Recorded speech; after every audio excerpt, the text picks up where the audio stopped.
Right now, and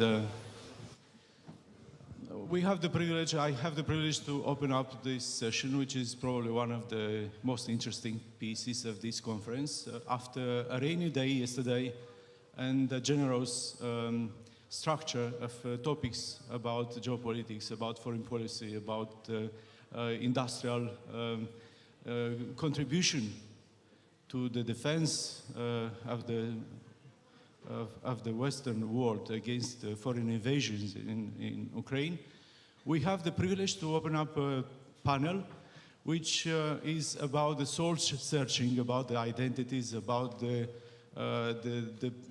public opinion, about the mindset which is behind the front line. And we have for this panel a group of distinguished speakers, notorious personalities from different areas, but with international and global reputation. We have Andrei ILLARIONOV, Senior Fellow at the Center for Security Policy in Washington, D.C., former economic policy advisor to the President Vladimir Putin. Mr. ILLARIONOV has departed from Russia 18 years ago and is a staunch supporter of democracy and liberal values. We have also Mr. Alexander ISKANDARYAN, director of the Caucasus Institute, Armenia, a political scientist and a knowledgeable expert in the regions and the complicated region of Caucasus and ex-Soviet space. We have also Mr. and Professor Dan Dungaciu, who is a member of the Scientific Council of the New Strategy Center, director of the Institute for Political Sciences and International Relations, MUNTEANU at the Romanian Academy. All of them have contributed widely to understand what is happening in the post-World War, but we have a totally different regional context and international context, which is affecting our lives, our understanding of good and evil, which is affecting also the stability of Europe and of the Western civilization. The name of this factor that is changing everything is the war in Ukraine, but also something that is happening behind the curtain, behind the lines, which is also probably in the minds of the regular citizens of Russia. Some people have consistently asking one single question: what is in mind of President Putin? That was an obsessive question, singularing himself. But also a legitimate question is what is happening in the minds of the Russians, those who are contributing with their efforts and their sacrifices to a war which is strange from their everyday interests. And we have to look into what exactly is happening there in Russia and also in the post-Soviet space. Before inviting our distinguished speakers to present their contributions and their expertise and their knowledge, I would try to highlight a little bit the saga of the last 10 years. I would say that the radical change in the foreign policy of Russia happened in 2014 with the invitation for Ukraine, Moldova, Georgia to sign up the association agreement with the European Union. And then suddenly Russia reacted. It reacted harshly, traditionally harshly. And I would say that by that time in 2014, Mr. ILLARIONOV visiting Kiev, as far as I know, has exposed an hypothesis, an assumption.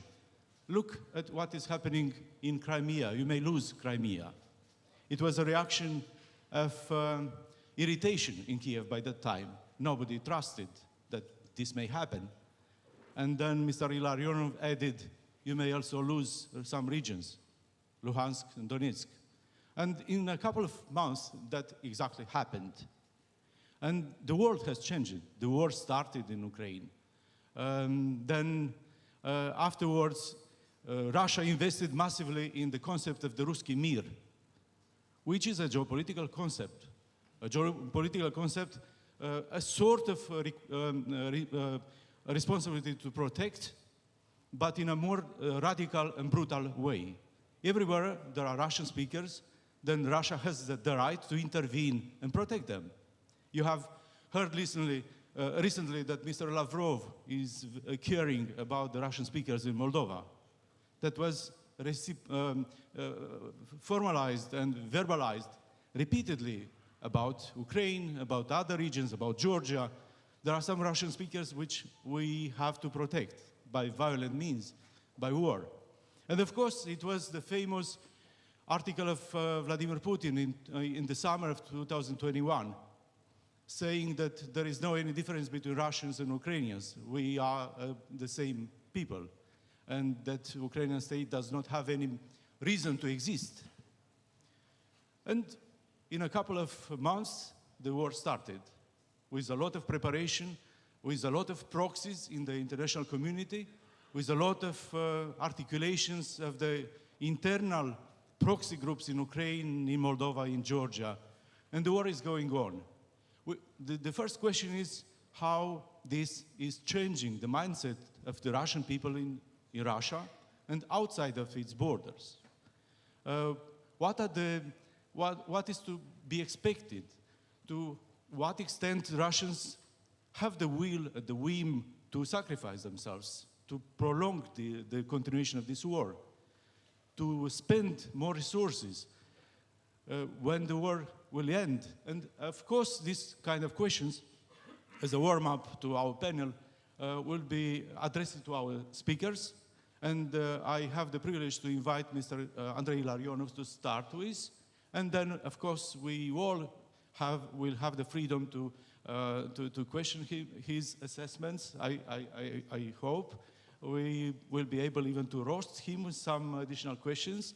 And we will try to understand what is happening in the Russian space and in the ex-Soviet space.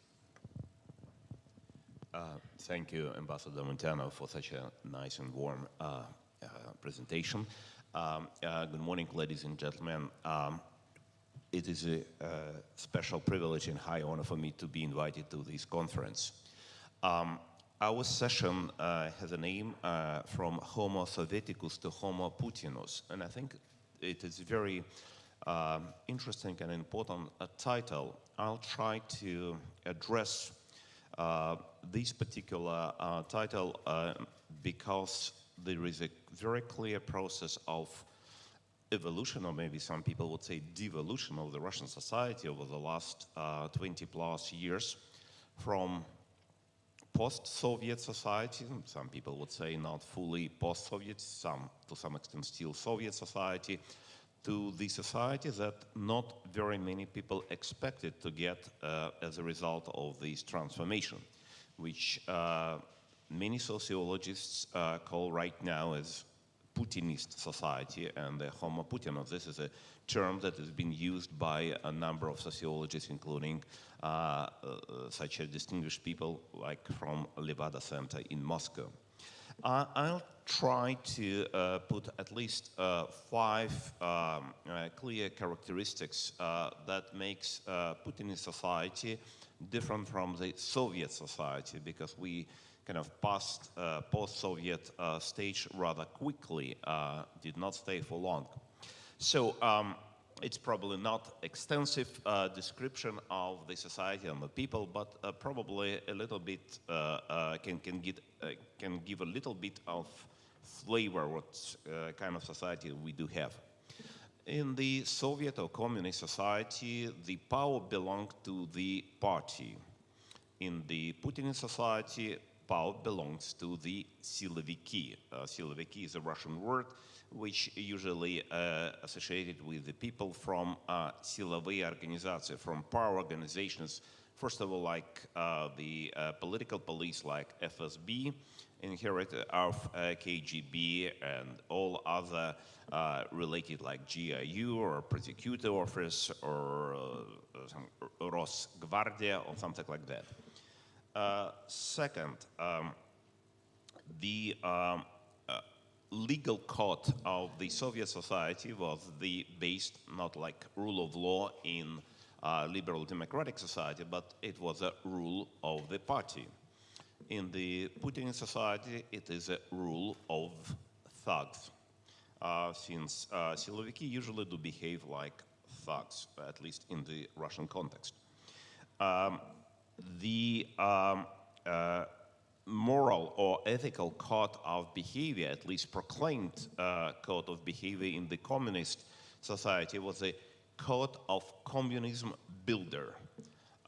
In the Putinist Society is amorality.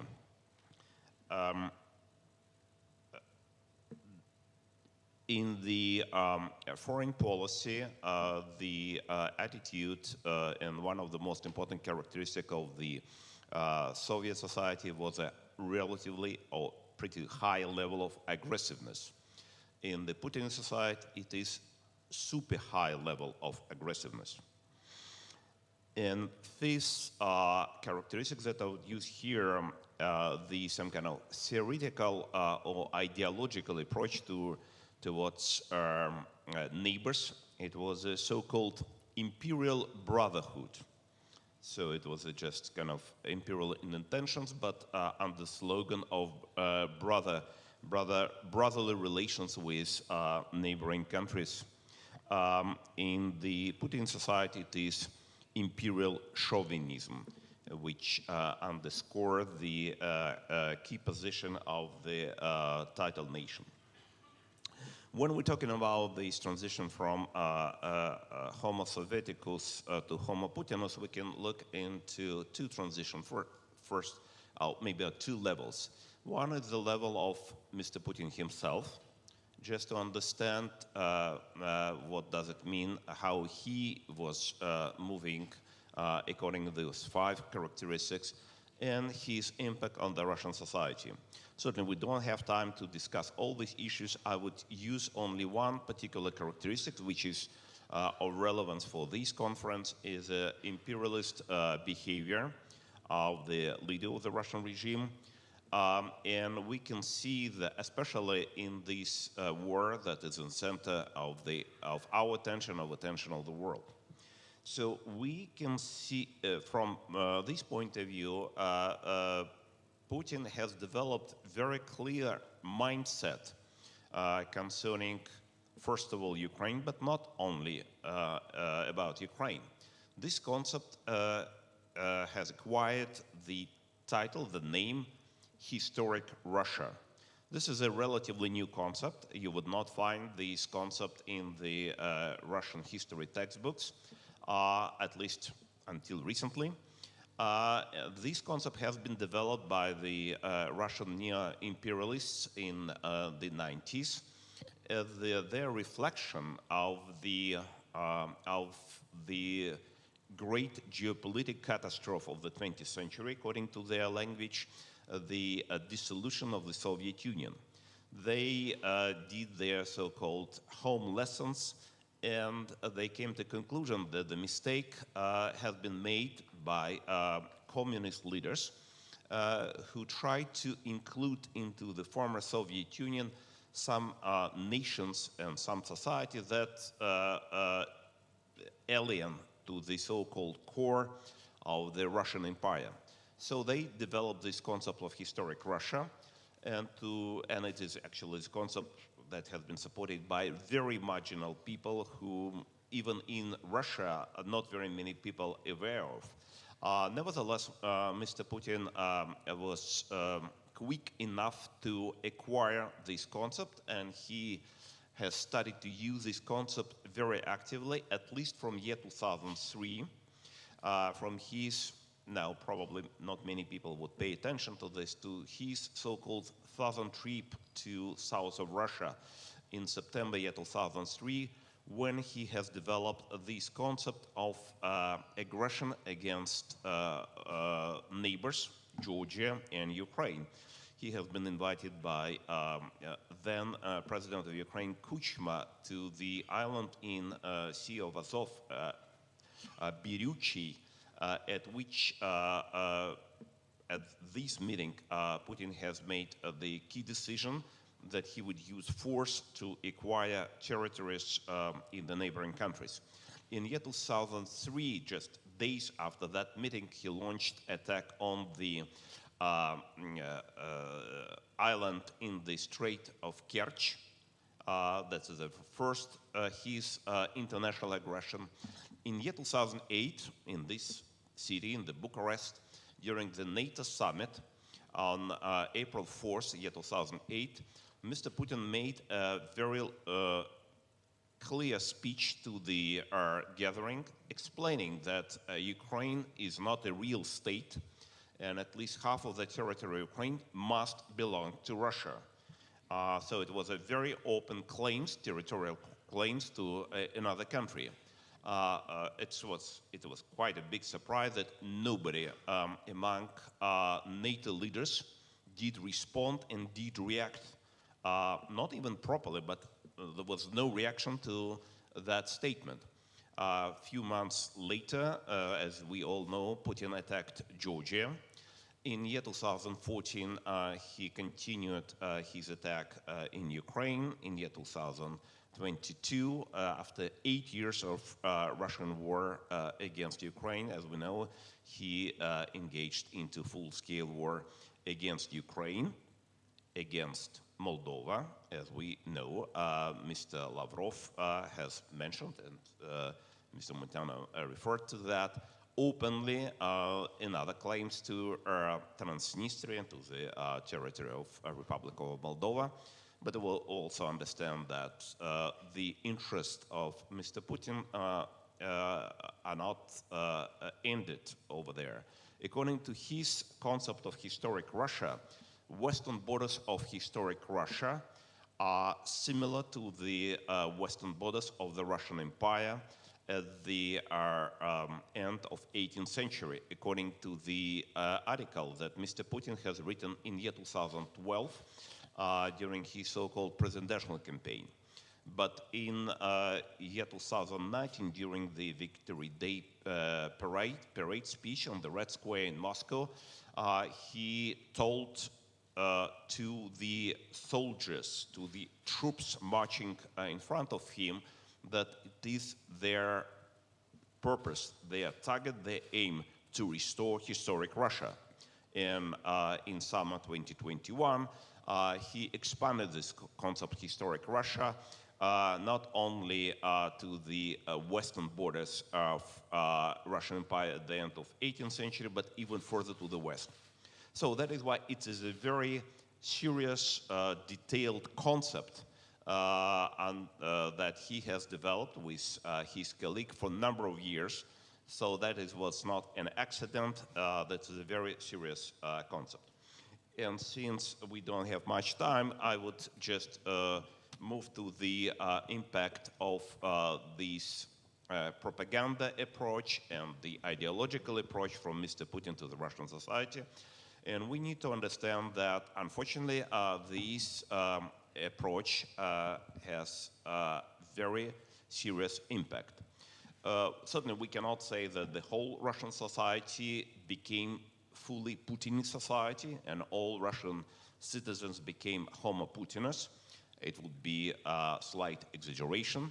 Nevertheless, according to the sociological polls that we have, at least 70% of the Russian population right now support war, Putin's war against Ukraine.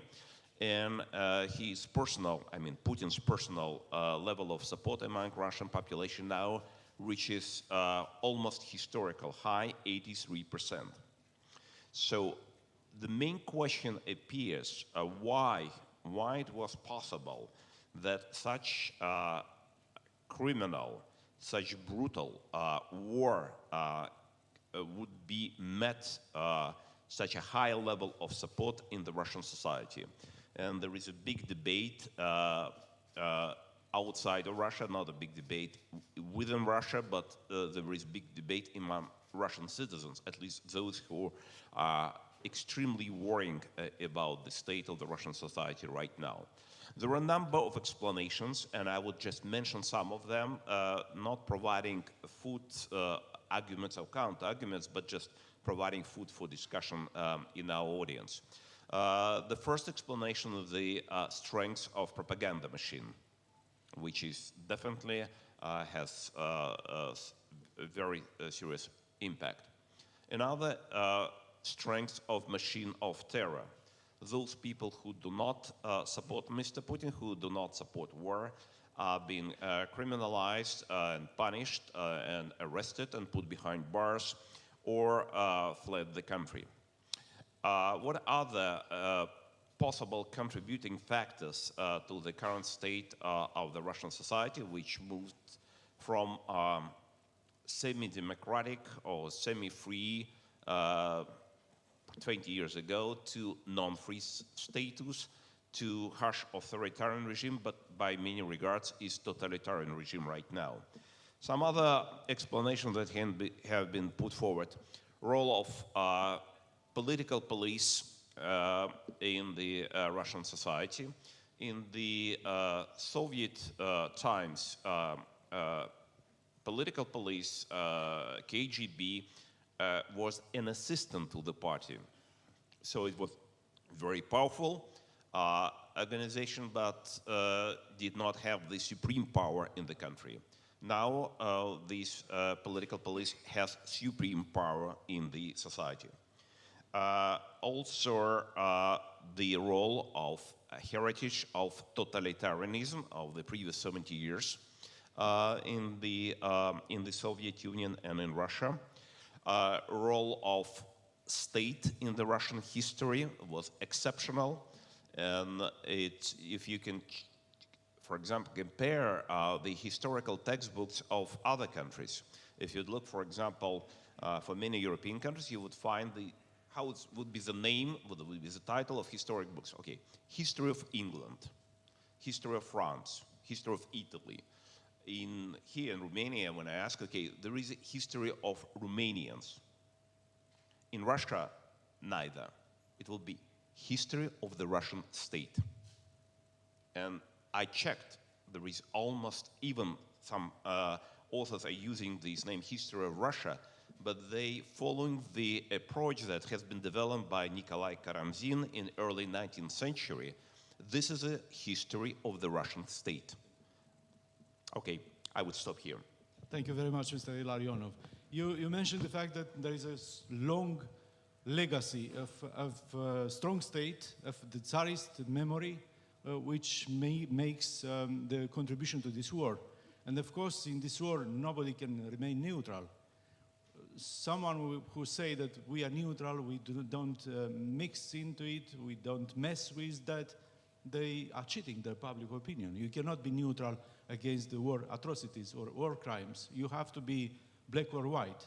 There is no other differences. Nevertheless, in the space of the former Soviet Union, there are nuanced policies towards Russia and towards the war in Ukraine. And we are moving to Mr. ISKANDARYAN, director of Caucasus Institute, and to understand exactly what do you think about the public attitudes, the role of the geopolitics of Russia in your region, and how do you assess this war? Thank you, Ambassador. I'd like to start by thanking the organizers of this event. I've had the good fortune to attend more than one annual conference of the New Strategy Center, and I must say that these conferences have an optimal combination of the topical and conceptual, I would say. Besides, Romania is located at the junction of three worlds, Eastern Europe, Black Sea, and the Balkans, so that every visit to your country is both fun and instructive. Our panel is called From Homo Sovieticus to Homo Putinus. I'm not a great fan of personifying political phenomena.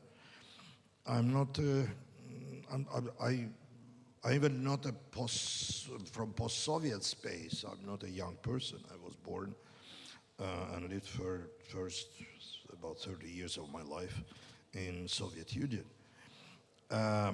I have a clear memory of the time when Alexander Zinoviev's novel called Homo Sovieticus began to circulate in samizdat. Zinoviev's coinage was a success, and it wouldn't have occurred to Zinoviev to call his novel Homo Brezhnevus.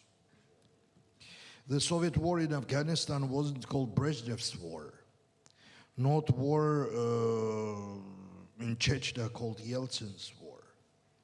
I don't think Putin is the reason for the phenomena that have made the war in Ukraine possible. At least he's not only reason and not even the main reason, I would say.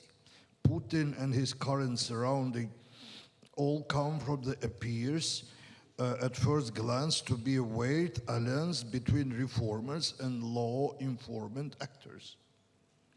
That alliance formed back in the days of Boris Yeltsin, and there's a logic behind it, I would say. Russian reformers were aware that they could remain in power using electoral mechanisms. Russian law enforcement found many things in the Russian version of capitalism that they could use to transform their corporate privileges into personal benefits for themselves and for their children, both literally and figuratively speaking. Putin became prime minister under Boris Yeltsin, and the 2000 election was hardly a triumph of democracy and liberalism.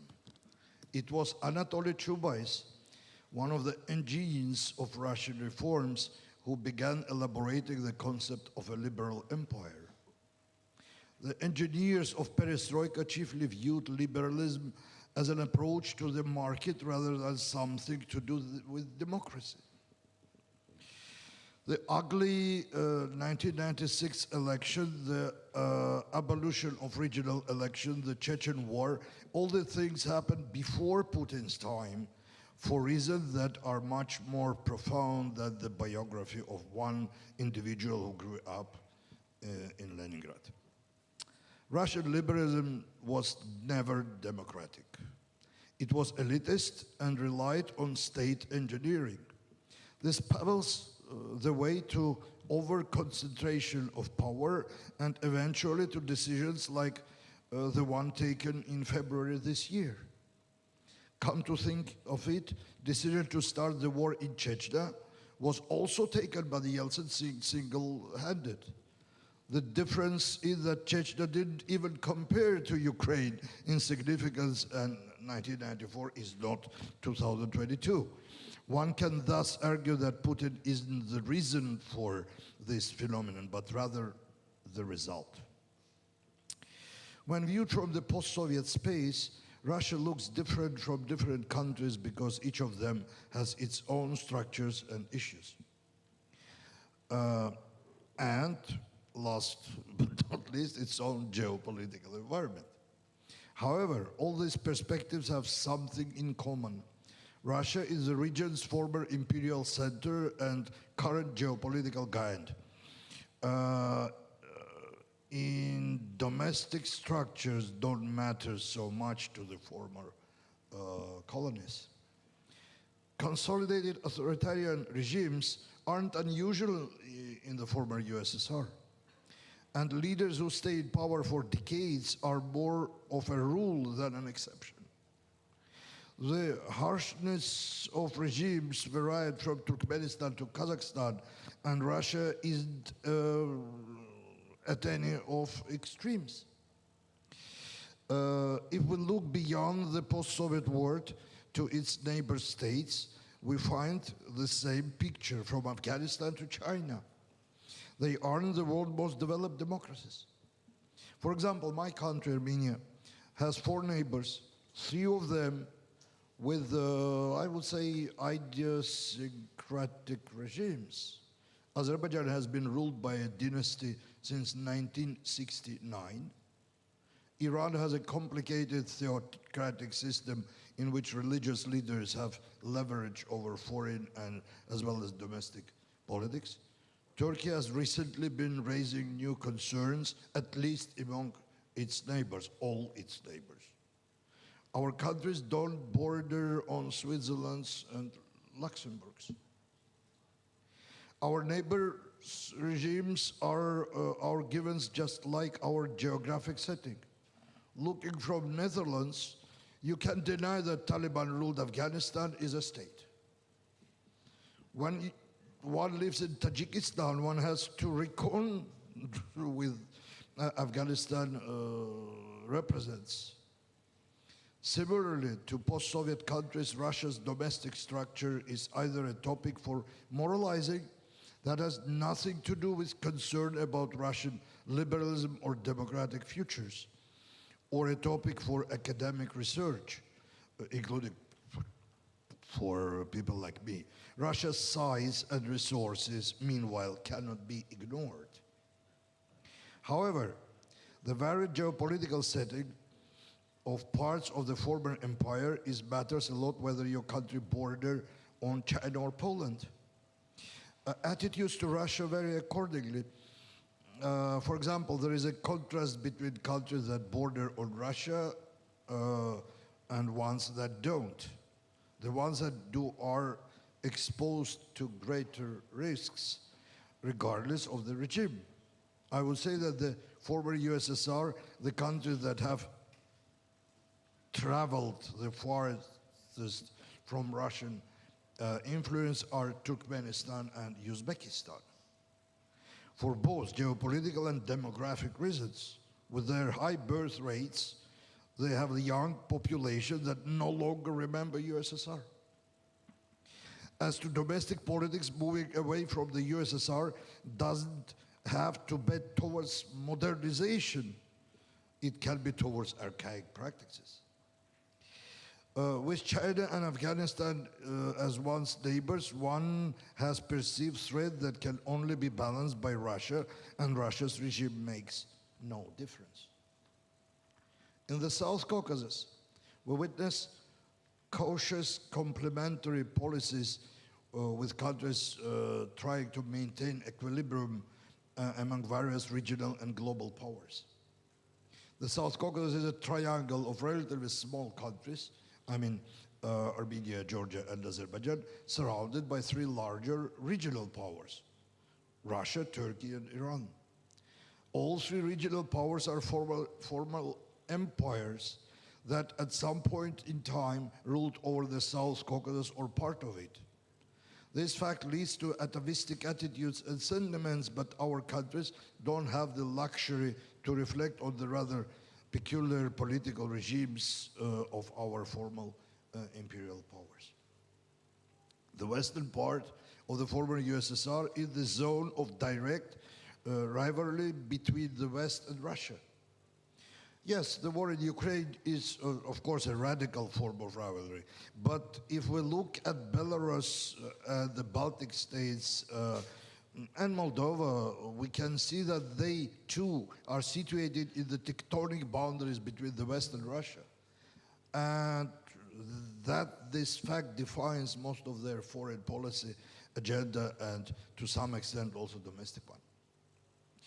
Given the post-colonial sentiments and the varying practices, there are discourses in all post-Soviet countries that reject Russia and its policies. Anti-Russian sentiments is usually more common in urban areas and especially in capital cities and amongst younger and more educated people. However, one should overestimate it. Media and social networks are not the best source of data on political trends. My country is a vivid illustration. The 2018 Velvet Revolution in Armenia was led by the very social stratum that I just described. Young, urban, pro-Western civil society actors. As an opposition MP, our present-day Prime Minister Nikol Pashinyan voted against Armenia's accession to the Eurasian Economic Union and repeatedly criticized Armenia's membership in CSTO. However, after the revolution, Armenia didn't drop out of the Eurasian Economic Union or the CSTO, and following the Second Karabakh War, Armenia's dependence on Russia became stronger than it had been before the Velvet Revolution. A similar, if more gradual trends is manifest in Georgia, a country that already lost its Karabakhs exactly, I mean, Abkhazia and South Ossetia, as a result of attempts to ignore Russia's presence in the direct vicinity. In the final analysis, there are sentiments and discourses, but there are also relative sizes and capacities. I believe it unlikely that once Putin steps down, Russia will suddenly take a turn to democracy, liberalism, and a policy of living its former colonies in peace. This word would be in contrast to everything I know about this country, its history and politics. Thank you. Thank you very much, Mr. Iskandarian. Interesting presentation. From the day one, from the starting of the war in 24th of February, Russians are changing every time the narratives they are using for projecting their aims and goals. They started by contesting the legitimacy of the government in Kiev, and now they claim recently that the aim of the war is to eliminate the anti-Russian enclave on the territory of Ukraine. The second narrative is that, well, the war is not only to redraw the borders, because there were historical injustices after 1991, but also to fight against the treacherous West, which has created a situation which cannot be afforded and cannot be tolerated by Russians. So permanently the narratives are expanding beyond the original scope of this war. My question to Mr. Dandogace is, what do you think about the potential of expanding the war from Ukraine to other countries, and what is the end, the final end of this war on behalf of Russia? Thank you. It's working here. Thank you very much. But before I try to give you an answer to this, to your question, let me start by adding some features on this very fascinating picture. And I would approach this from the point of view of identities, in particular national identities. And I have 4 brief points to make. The first one is communism and national identity. The second one is the collapse of the Soviet Union and symbolic geography. The third one is Homo Putinus in the case of Russia. And the last one, Ukraine and the revenge or return of national identity. The first point, well, communism and national identity. So if you are a communist and if you want to understand the world, I mean, you are looking at the vertical dimension of the world, because you're looking to try to understand the classes and the confrontation between the classes and the war and the dialectic and so on and so forth. If you are a nationalist, and you're looking at the horizontal dimension of the world. So if you want to understand the world, you're looking at the different patches of identities, different nations which are competing, fighting with each other or cooperating, and so on and so forth. So it's obvious there is a tension between these two Weltanschauungs, and the tension was always there. And the tension was based on the idea that the communists developed within the framework of nation states. So this tension between the Homo Sovieticus and the local dimension was there from the beginning. And basically the goal of the victorious, so-called victorious communist parties after the Second World War was not to destroy the nation, but rather to vindicate the nation. And the first thing that the communists basically tried to nationalize was socialism. And from the point of view of the real, genuine communists, national communism is communist in decline. But from a sociological point of view, nationalism was the major source of communist strength. So the only form of communists to survive in the contemporary world. So we have to have this tension in mind if you want to understand the past and the recent history of the former communist countries. So the tension was there, not more obvious in the former communist non-Soviet states, like Romania, Bulgaria, Czechoslovakia, and so on and so forth, but was also there in the former Soviet Union. In the Soviet Union was, but far more complicated and difficult to depict. And my second point is that it's about the collapse of the Soviet Union and the way in which these identities emerged on the stage, so to speak. National identity was not an issue in the former Soviet Union, and even for the Western scholars, pundits, they were not interested in these issues for two reasons. One is that for them, for the Western academia, the national identity of the nation issue was not there. They did not have a problem. So they somehow lived in a sort of post-national world. So they were not very interested in what is happening in the Soviet Union from this perspective. And the second, more objective reason was that they did not have data to assess the developments in the former USSR. With one very conspicuous, I would say, exception. It was an academic, a French academician, Hélène Carré-Dencos. She published a book in 1978. It was L'Empire éclaté, la révolte des nations en URSS, the end of the Soviet Empire, the triumph of the nations. It was the first attempt to try to understand the precarity of the Soviet Union, looking at the tensions, the national tension within the system. But it was an exception. So basically what we had the collapse of the Soviet Union, and then in the very unexpected way, unexpected consequence of the perestroika, whatever, glasnost, and so on and so forth, the national identity emerged on the stage. And it's interesting, if you look at the former communist, non-Soviet countries, that they tried somehow to rewrite or to present their national history, in national identity, in order to make them available or acceptable for the West. The people went into the streets saying that, so chanting, "You are Europeans, back to Europe, we want to be with you because we are like you." But in order to prove that you are like them, you have to show them something, a sort of card. So you say, okay, we are Europeans, we are part of these civilizations. And the competition, very interesting competitions, has started to show to the Westerners that you are like them. And we try to go back in our histories to try to find the elements which could legitimate in one or another our, Europeanness, so to speak. And for the Germans, this is what I call the symbolic geography. This symbolic geography was at the beginning of the path toward the European Union, toward the Western civilization. It was three paths. There was assuming the symbolic geography and then getting into NATO and then the European Union.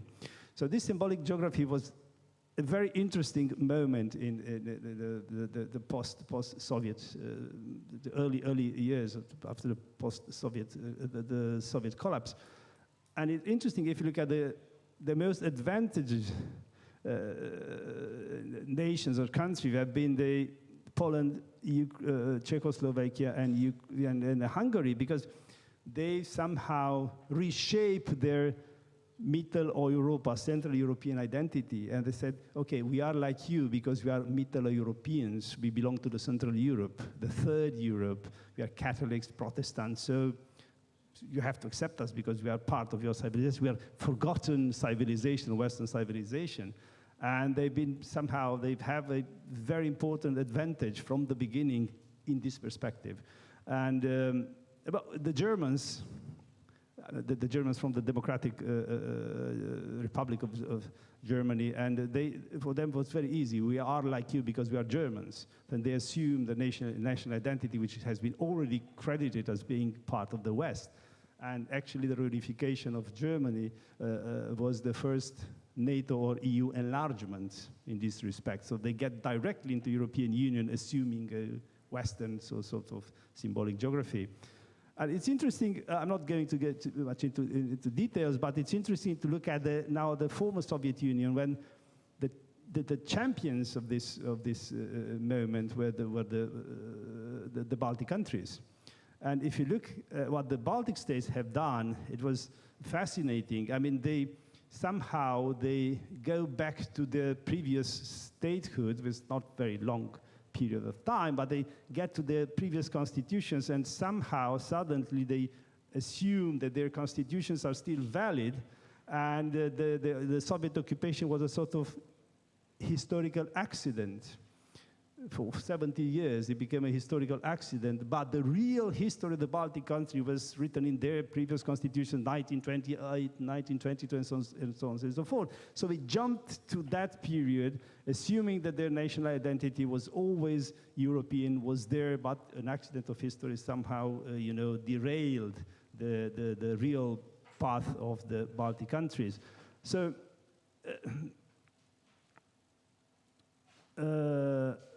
okay, why it's so important? It's important because if you look at the other states, post-Soviet states, the situation was completely different.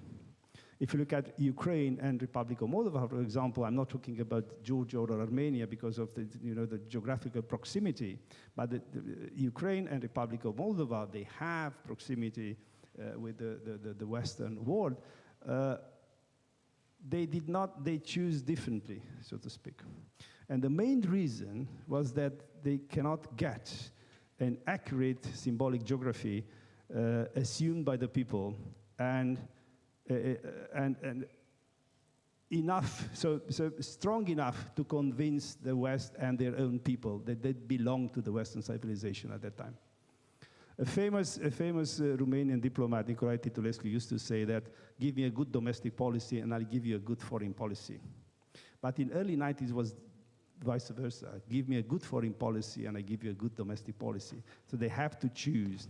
And it's important, so my point here is that because of the lack of a national identity, Ukraine and Republic of Moldova somehow failed to assume the same path or the Baltics have assumed at that time. So this discrepancy between these two recent histories of the former Soviet states or countries is based on this lack of capacity to send a message to the people and to the West that you belong to the Western civilization. So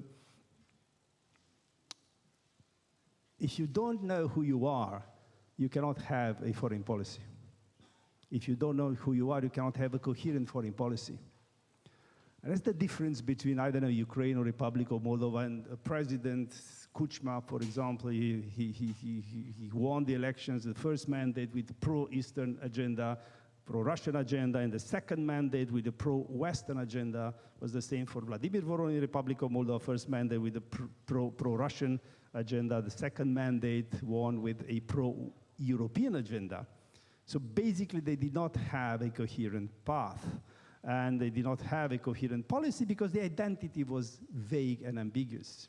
They cannot choose because they did not know who they were at that moment. So very briefly, my third point, Homo Putin, what's happening in Russia from this perspective.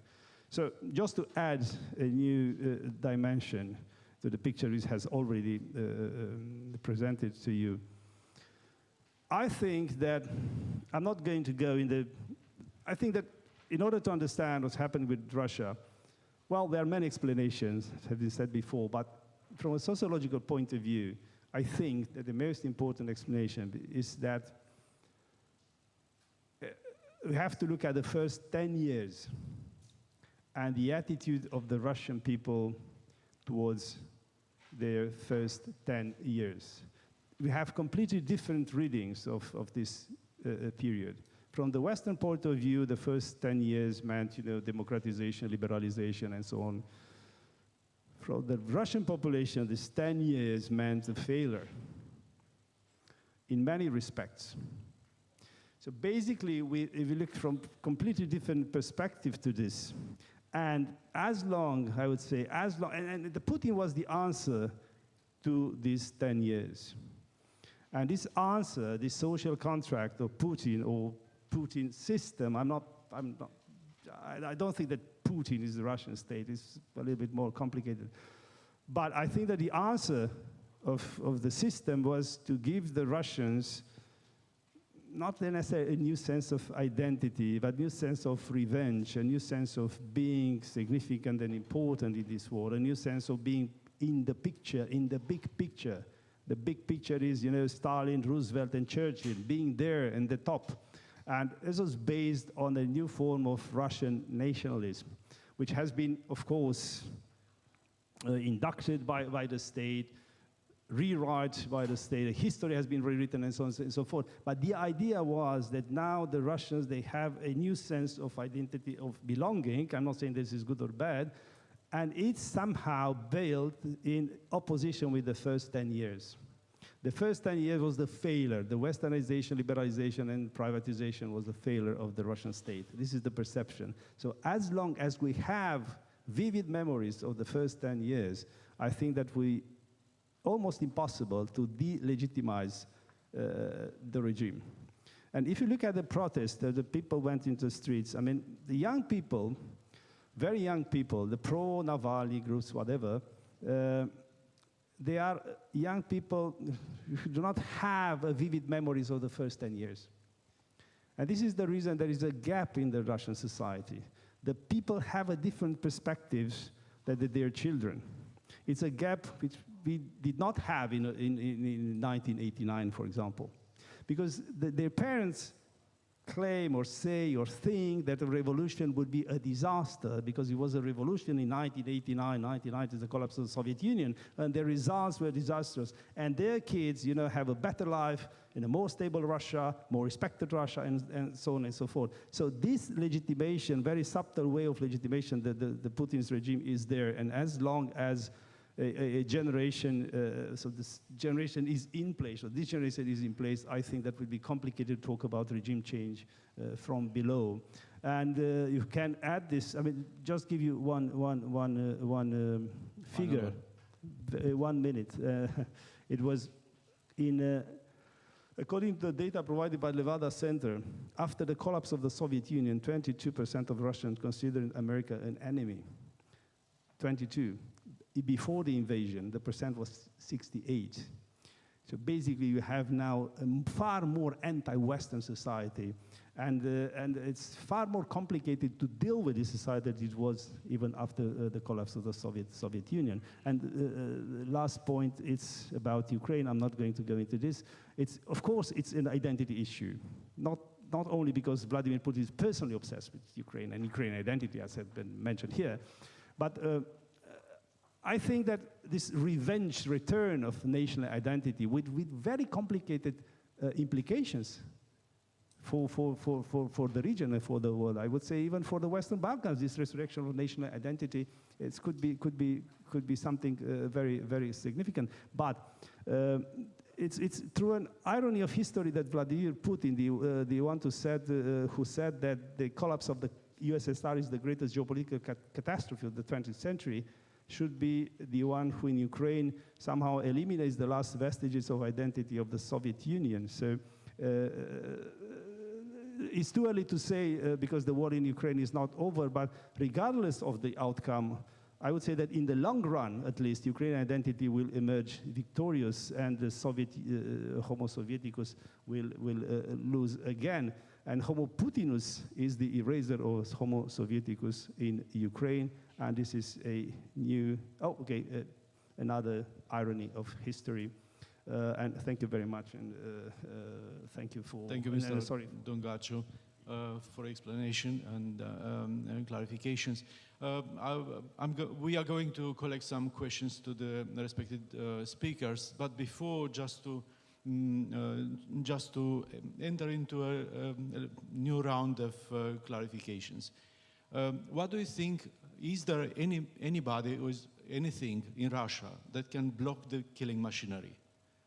Any factor that will be sufficiently strong in Russia to contest the power? Perhaps some minorities which are fully involved from Siberia and brought to the war in Ukraine, those who were big warriors in their time, in the time of Yermakov, or in the time of acquiring control over Siberia, or perhaps intelligence, or perhaps oligarchs which are not happy with the regime. What do you think, what exactly can create a singularity in Russia that will contest the current regime and will stop the atrocities in this war? Mr. Illarionov. No. No. None. we can just look into history of Russia or some other totalitarian states, whether anyone or any force was able to challenge Stalin. We know the answer, no. Whether anyone was able to challenge totalitarian regime in any other place from within, So the answer, no. You equate Stalin with Putin? I put equal sign or almost equal sign between totalitarian regimes. They definitely have individual characteristics as Stalin, as Putin, but the nature of the regime, political regime, is very similar. Thank you. Mr. Iskandaryan?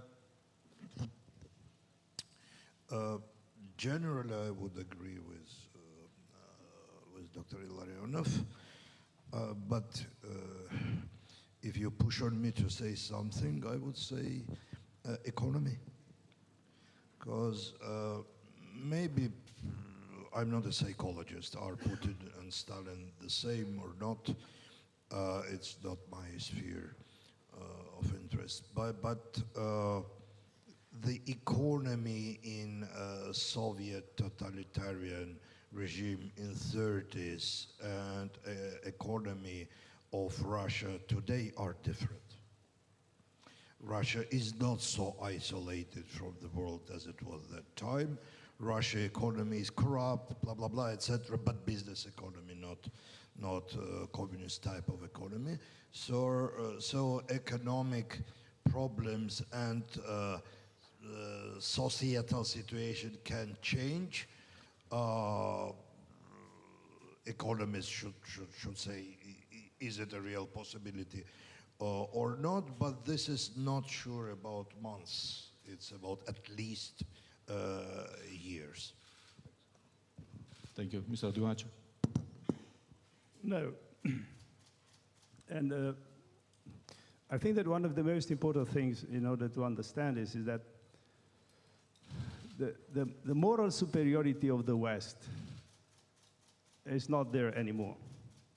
And this is the problem, because you could be, there's always an alternative, so to speak. And if you look at the Russian society, I mean, even the young people, bright people, they are educated in the West, they are not pro-West. They are Westernized, but not pro-West, so to speak. And this is very problematic. So this moral superiority of the West, it's a problem even within the European Union. I mean, if you look at what is happening in Poland or Hungary, or leaders like say, okay, we are Europe, you are traitors of Europe, we are the real Europe, and so on and so forth. This could have been unimaginable 20 years or 15 years, but now it's happening. So we have this within the borders of European Union. So you could imagine that the Russians are looking at the European, are looking at the West in the sense that, okay, we don't like what we see in our society. They are corrupt, they are whatever, as you said. But still, you are not the alternative we are looking for. So this is the main problem. They don't have an alternative in this respect. I mean, this is the end of history, because the end of history was supposed to say that the end, the path is to choose democracy and the market economy. But so the Western model, so to speak, that the Western model apparently is not necessarily acceptable, but the power of seducing people is not there anymore. So I would say rather that, well, economy in the long term, of course, it could be an element. But if you look at the different groups or people within the Russian society, I think that is no chance in the short run. Thank you, Mr. Dugacho. Let's collect some questions from the audience to the speakers. Anybody raising hand? And yes, please present yourself.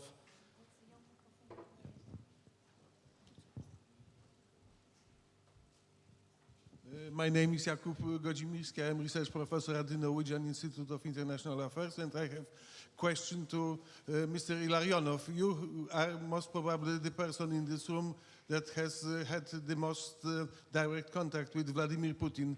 What is your opinion on about when Putin embarked on this Russian imperial project.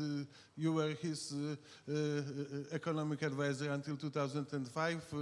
You have been important in shaping Russian economic policy. What made Putin embark on this imperial project? If you hint that it was my advice to put him on this path, so it's probably incorrect impression. So I was on economic issues, not on foreign policy and security policy. As for his imperial view, I can tell you just a couple of dates. He started to prepare invasion against Georgia in September 1999. When he was still Prime Minister of Russia, he was not yet President of Russia. The first actions to prepare Georgian invasion was made in September 1999. The first actions to prepare war against Ukraine have been launched in September 2003. As I mentioned before, I can explain in detail. The official announcement of the anti-Western war has been made by Mr. Putin at the Munich Security Conference in year 2007. So that is why anyone who would like to listen to Mr. Putin could refer to this speech, which is more than 15 years old. So that is why from the official proclamation of this anti-Western march, it is year 2007, the actual actions is the Russian-Georgian war from year 2008. So that is why when we're talking about this war, this, by the way, it's not Ukrainian war, as some people are using the successful disinformation campaign from Kremlin. Because even in our conference, some people are saying Ukraine war or war in Ukraine. We are paying homage to the Kremlin disinformation campaign or FSB disinformation campaign. It is not Ukrainian war. This is Russian war. This is kind of the successful attempt to shift attention from the aggressor to the victim of aggression. So this is Russian war or Kremlin war, to be correct, or Putin's war. It's not a Ukrainian war. So, but this Putin's aggression war against the West, anti-Western war, has been officially proclaimed in year 2007 and launched in year 2008. Thank you. Other questions? Please. Thank you. My name is Phil Peterson. I'm with the Center for the Study of New Generation Warfare. This question is principally for Mr. Illarionov, but I'm happy to listen to anyone who has some answers. The question is, what is your take on the winds of change source in the FSB and the National Resistance Army?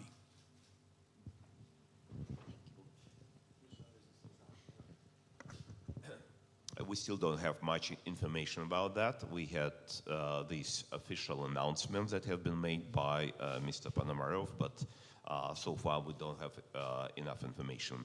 But if you are some kind of hinting on this assassination of Mrs. Dugin, daughter of Dugin, so my strong suspicion that it's been done by people close to FSB or FSB itself.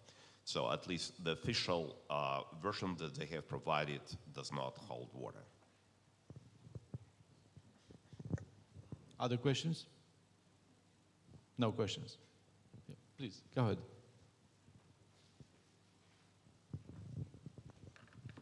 My name is Patrick Heinz. I'm working with the Ministry of Interior in Romania. I have a question for Mr. Illarionov. Your Excellency talked about internal factors that could bring the Putin's regime down. I would like to talk about external factors as a possibility.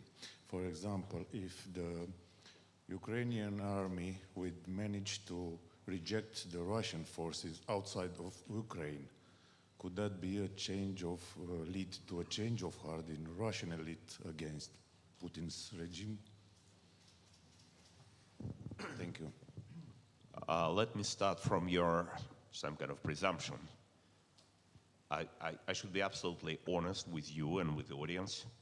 I don't think that Ukrainian army alone can defeat Russian forces. Full stop. It can be done, but it can be done only if Ukraine is in coalition with other forces. We need to remember that Russia put now into Ukraine, the estimates differ, between 200, the most maybe 300,000 troops, the highest estimate. Russian reserves, 18 million. It does not mean that Putin or anybody else after Putin, if something happens with Mr. Putin, would mobilize all these 18 million people. But even if he or somebody else decides to mobilize 10% of this mobilization reserve, it will be 1.8 million. Altogether, it will be 2 million people. And Russian military stocks are still quite full. It will be game changer.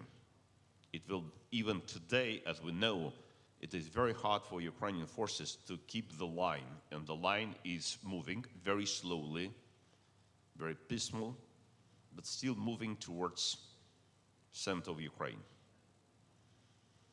And this is probably the most important issue for this conference and for the West, because continuing this attitude towards Ukraine right now during this war, it's putting the path for defeat of Ukraine and the West in this war. Thank you. Other questions? Let me ask you one question. The recent poll of Levada showed that 47% of the Russians believe that Kherson and Zaporizhia must be part of Russia. It's a recent poll. And 72% would say that in case people which will attend the referendums will say yes, then these regions have to be incorporated immediately into the state of Russia. What do you think this mobilization of the public opinion in Russia for war, for Putin's war, as Mr. Illarionov stated, will continue? Will the support for war raise? What do you think, Mr. Iskandarian? Because you have a huge diaspora in Russia of Armenians, some of them with high level positions. What do you think about this kind of attitude for war in Russia? No, but this question is not about Armenian diaspora. This is about the attitudes of Russian population. First, I wouldn't believe 100% to opinion polls in nowadays Russia. I don't think that Russian sociology now is, how to say, sociology. Second, I would repeat, it depends on economic situation. If you ask me about population of Russia, not the population of social center of Moscow and St. Petersburg, a person somewhere, I don't know, in Magnitogorsk has his or her factory, his or her salary. They don't know what is Netflix. They can go once a year to Turkey for vacation. They never been in Belgium or Paris, and they work just like that. When and if this will change, we can see changes, but it's not about now. This is a long-term situation if it will be changed. And third, I don't think that in Russia the continuation of war is a function of opinion polls. It's different type of regime. So you have your propaganda, you have repressions against people who are against all this, and you have, if you have control on economic situation, I don't think that you'll wait. So you say that the public or people suffering and sacrifices are dispensable for the regime in Russia? It depends on what you mean by people. Some of them, yes. Some regular of them Russians. just live in their regions and believe propaganda and just have attitudes they have. Mr. Illarionov, can we trust data of Levada Center? Can we rely on the data presented to the public in order to understand the let's say, the refluxes and flows and inflows in public opinion? Among all sociological centers that exist in Russia, this is the best data that we have. It's not, certainly it's not perfect, but it's not the problem of Levada Center, it's a problem of totalitarian society. Sociology as a science, as an instrument of understanding a society, is an instrument for democratic society, for free society. Sociology is not constructed in a way to understand totalitarian society because of all these limitations and problem of totalitarian society. But it is a little bit some kind of attempt to understand something. It does not mean that we know for sure, but at least some trends and some level and some attitudes, we can have some understanding what's going on. But if I use your interesting question to my colleagues, so just if you can allow me, let's say, speculate or just to kind of to make a forecast, if Levada Center would have an opinion poll asking Russian citizens or Russian people, Russian population, what do they think about Kiev, mother of Russian cities, I would make a forecast that up to 90% at least would say that Kiev belongs to Russia. Does it mean that anyone in the world, including Russian people, should take even such an expression of their opinion as a recommendation for policy? Definitely not. Because Kiev is the capital of independent Ukraine, and everybody in the world, and first of all Russian citizens and Russian people, should learn very hard lessons about the inalienability of international borders and respect for sovereignty and independence of other states, including those from the post-Soviet Union. Thank you very much, Mr. Illarionov. Final question to Mr. Dungaciu. Okay, one more question. But before, Mr. Dungaciu, based on your professional background and sociological work, etc., do you see the light at the end of the tunnel with this war in Ukraine, the Russian war in Ukraine? Do you think that the attrition war will continue? The citizens of Russia will suffer? The Russian state will invest more resources in order to recover or control more territories? What do you think will be the forecast for the coming 6 months? Yeah, thank you. 2 points.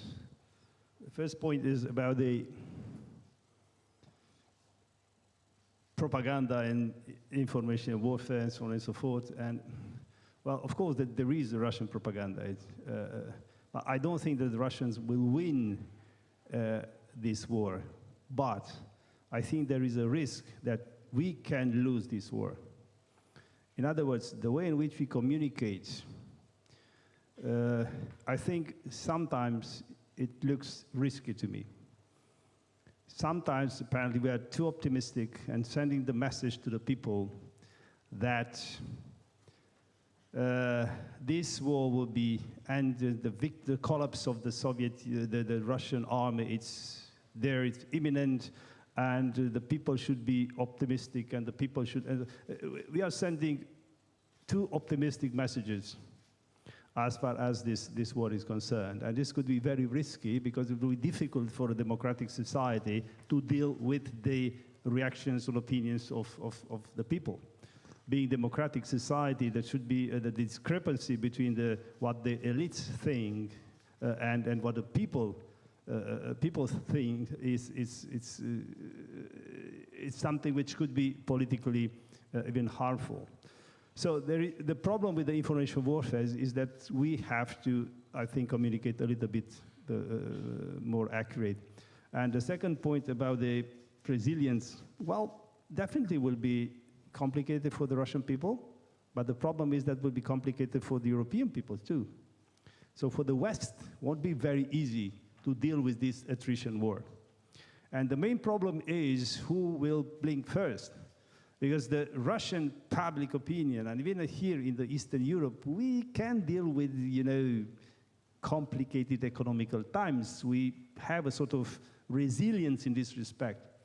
But I'm not sure that in the Western world, in the in the EU, they have this resilience. And the reaction of the peoples within the democratic societies could be a political one. Well, in Russia, they can deal with the public opinion, so to speak, because the regime is completely different. But in European Union, if you have elections, so thanks God that they already have elections in France and Germany. But what about the elections in Italy? What about the future elections in the European Union and the pressure put by people on their elites? So the problem is not that the Russians will suffer or the Ukrainians will suffer. The problem is that we have to...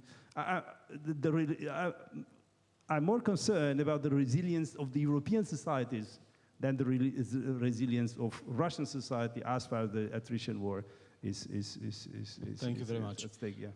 Now the final question from Victoria. Yeah. Thank you very much. My name is Wana Harabaju. I am Director of Cabinet and Advisor to State Secretary in the Ministry of Finance. Just a little bit about myself. I finished the School of Slavonic and Eastern European Studies in UCL in London. And I have a question for Mr. Illarionov, which is related a little bit to a dive in the history. So on the 7th of May 2000, Vladimir Putin was appointed for the first time president of Russia. On the 28th of July 2000, Putin meets with Russia's oligarchs in Siberia, with 21 of Russia's top oligarchs and business leaders, and he struck a social contract with Russia's economic elite. He agreed not to reverse the 1990s privatization of assets in exchange for the oligarchs not meddling in politics and pledging alliance to him. I want, and now I'm citing from Mr. Putin, I want to draw your attention to the fact that you build this state yourself to a great degree through the political or semi-political structures under your control, Putin said to the oligarchs.